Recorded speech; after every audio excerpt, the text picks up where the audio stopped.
الحمدللہ رب العالمین والصلاة والسلام علی اشرف الانبیاء والمرسلین وعلی آلہ وصحبہ ومن تبعہم بإحسان الی یوم الدین۔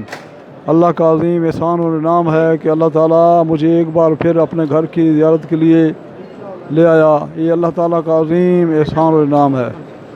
میرے محترم بھائیوں، یہ وہ گھر ہے کہ جس کا طواف کرنا جو ہے وہ عبادت ہے، اور کسی جگہ کا طواف نہیں ہو سکتا سوائے اس گھر کے۔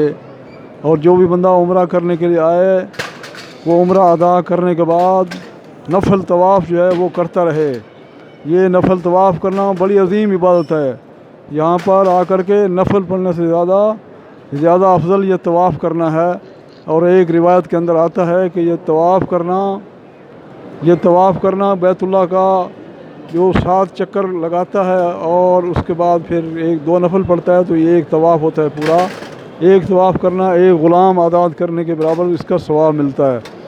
تو آپ اندازہ کریں کتنا بڑا اجر و ثواب ہے۔ اور اس کا نفل طواف کا یہ طریقہ ہے کہ آپ جس کپڑوں میں ہوں، سول کپڑے کے اندر ہوں، احرام کی حالت میں ہوں، ہر حالت کے اندر یہ طواف ہو سکتا ہے، جائز ہے۔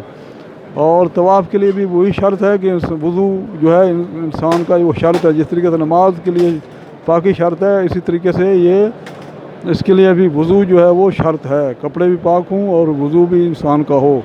اور اگر کوئی عورت ہے تو اگر اس کو حیض و نفاس آیا ہوا ہے تو وہ طواف نہیں کر سکتی، تو وضو شرط ہے اس کے لیے۔ اور نفل طواف کے لیے وہی آپ آئیں گے حجر اسود کے سامنے اور ہاتھ کو اٹھا کر کے بسم اللہ اللہ اکبر کہیں گے اس کے سامنے، اور پھر وہاں سے اپنا چکر شروع ہوگا اور دعائیں کرتے ہوئے آپ پھر جب حجر اسود کے اوپر پہنچیں گے تو آپ کا ایک چکر کمپلیٹ ہو جائے گا۔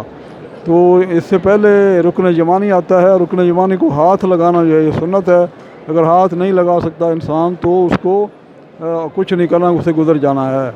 اور حجر اسود کو اگر چوم سکتا ہے تو چومے، اگر چوم نہیں سکتا تو ہاتھ لگا کر ہاتھ کو چوم لے۔ اگر ہاتھ بھی نہیں لگا سکتا تو پھر اسے چاہیے کہ وہ صرف اشارہ کرے بسم اللہ اللہ اکبر اور گزر جائے۔ اس طریقے سے اس نے 7 چکر جو ہے وہ لگانے ہیں۔ حجر اسود چکر شروع ہوگا اور حجر اسود ختم ہوگا۔ تو یہ آپ کے 7 چکر جب پورے ہو جائیں گے تو یہ آپ کا ایک طواف پورا ہو جائے گا۔ اور اس کے بعد آپ نے 2 نفل پڑھنے ہیں، چاہے مقام ابراہیم پہ جگہ ملتی ہے تو آپ پڑھ لیں، نہیں تو کہیں بھی آپ پڑھ لیں۔ یہ آپ کے لیے آپ کا ایک پورا طواف جو ہے وہ ہو جائے گا۔ تو جو بھی بندہ یہاں پر عمرہ کرنے کے لیے آتا ہے وہ وقت ضائع کرنے سے بہتر ہے، وہ وقت اس کا قیمتی ترین وقت ہے یہاں پر، اور وہ وقت کو ضائع نہ کرے اور زیادہ سے زیادہ یہاں پر باجماعت نماز ادا کرے اور اس کے بعد پھر اس نفلی عبادت کے اندر لگا رہے۔ اور جتنے بھی اس کے ایک دن میں طواف ہو جائیں